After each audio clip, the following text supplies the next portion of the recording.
Good morning, students. This is Asha, your social science teacher. Children, we have started chapter 2 in geography, and we are discussing in this different resources. Till now, we have discussed about land resource, its conservation, then we were discussing landslide, and in yesterday's lecture, we discussed about soil as a resource, and we discussed soil formation. So today we'll be discussing in detail factors which affect soil formation. The major factor of soil formation are nature of the parent rock, climatic factors, other factors such as topography, role of organic matter, time taken, and composition of soil formation. All these differ from place to place. We'll be discussing them one by one. So let's first start with parent rock. What exactly parent rock is? The parent rock determines the color, composition, chemical properties, permeability, etc. Like we have in grade 7 you have studied sedimentary, igneous and metamorphic rock. If soil is formed from igneous rocks, so what could be its color? It could be a black in color, right? So the parent rock determines composition, chemical properties, all these things. The texture of soil depends to a great extent on parent rock. Next important factor in soil formation is relief and nature of slope. The role of relief or nature of slope is important in the formation of soil. The nature of slope determines the accumulation of soil. How much soil is accumulated. In areas of steep slope, the layer of soil is thin, whereas in low-lying area, the layer of soil is thick.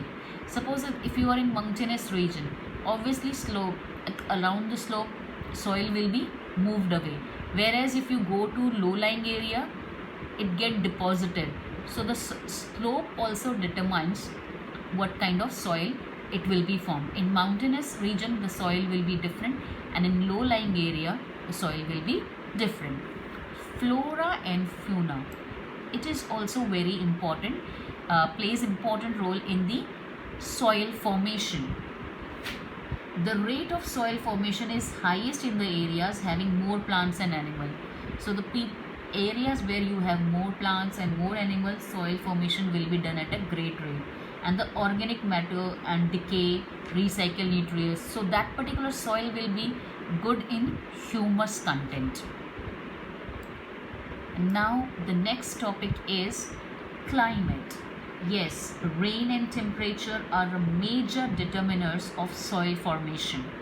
The rate of weathering of rock increases during summer. Right? In summers, weathering is done to a great extent because of heavy wind and due to rains also. Weathering happens, right? And winters and rains. The climate of a place also determine the quality of the soil. A particular climate have a particular kind of soil. So climate also plays a great role in soil formation. And next important factor is time.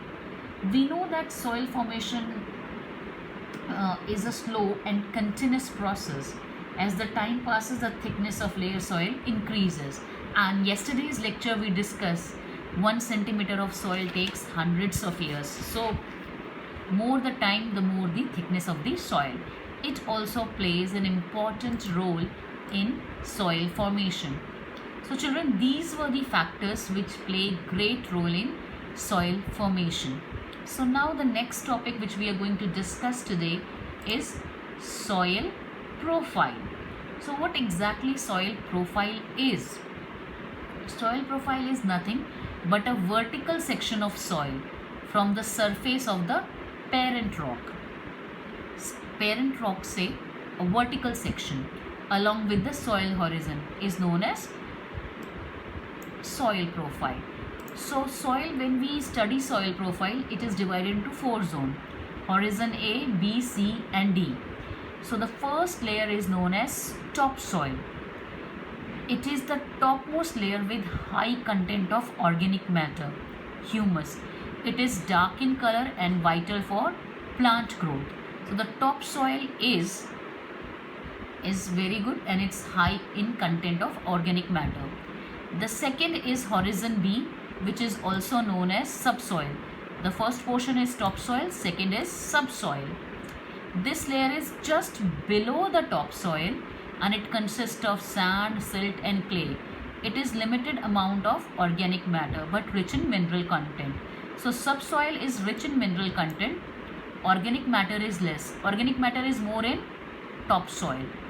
And together, topsoil and subsoil makes the true soil. Horizon A and B together make a true soil. So the main soil is horizon B and A, which is topsoil and subsoil. Third zone is horizon C, which is known as rock fragments. This layer has small pieces of rocks. The true soil develops from this rock material. So in this there are small rock pieces are present, and at the bottom you have a parent rock or bedrock, which is known as horizon D. This layer lies at some depth below horizon and consists of solid rocks. Maximum rocks are in this zone. Children, here you can see a soil profile here. I hope you all can see. So this is topsoil with humus and vegetation. It's horizon A. Subsoil with sand, silt and clay. It is horizon B. Weathered rock material. This is topsoil, subsoil, and this one is weathered rock, horizon C, rock fragments, and this is the last parent rock or the bedrock, horizon D. So these four zones we were just now discussing. Now let's move on to the next topic, and which is type of soil. There are so many types of soils.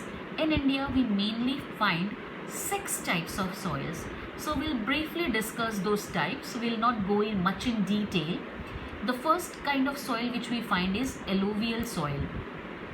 It is formed by the deposition of silt brought by rivers. Rivers flow and they deposit lot of silt, and because of that this soil is formed. It is high content of humus and makes it fertile. So this particular soil has a very high content of humus and it is very fertile. The next is it is found in northern plains of India and delta region. So alluvial soil is found in this region. Next is black soil. It is formed due to weathering of lava rocks. Igneous rocks, they weather and result in black soil. So what all the characteristic of this soil? It is rich in potash, iron, magnesium, but it is deficient in nitrogen, phosphorus and organic matter content. And it is found in Deccan Plateau, Maharashtra, Gujarat, Madhya Pradesh. These are the regions where you find black soil. Next, third type of soil is a red soil. How it is formed? It is formed by the weathering of igneous rock and metamorphic rock. When both these rocks are weathered, we get red soil. It is less fertile due to deficiency of minerals, but by adding manure and fertilizers, we can make it fertile. And it is found mainly in Tamil Nadu, Karnataka, some parts of Maharashtra, Andhra Pradesh and Odisha. The fourth type of soil which we are going to study now is laterite soil. It is formed due to intense leaching of soil caused by heavy rainfall. Due to intense leaching, the laterite soil is formed. It is less fertile and it does not have much of humus. It is found in western coastal region and areas of heavy rainfall. You will find laterite soil. The fifth type of soil which we see is mountain soil. It is formed by the deposition of organic matter derived from forest growth. There are a lot of forest over there and because of those leaves and other, it is rich in organic matter. It is very fertile, and it is, as the name suggests, mountain. It is found in mountainous region covered with dense forest. Next, the sixth type of soil which we commonly find in India is a desert soil. It is formed in areas that experience more evaporation as compared to rainfall. So due to high heat, there is evaporation is more, but rainfall is less. This soil is less fertile but have soluble salts. Sufficient irrigation make it perfect for agriculture. So there is lot of salts present in that. If we have good irrigation technique, we can make it fit for agriculture. And it is found mainly in areas which receive less rainfall and are hot, like Rajasthan, Gujarat and Haryana. These are the region where we can find this type of soil. So children, that's all for today's lecture. Tomorrow we'll study about soil erosion and degradation. Thank you.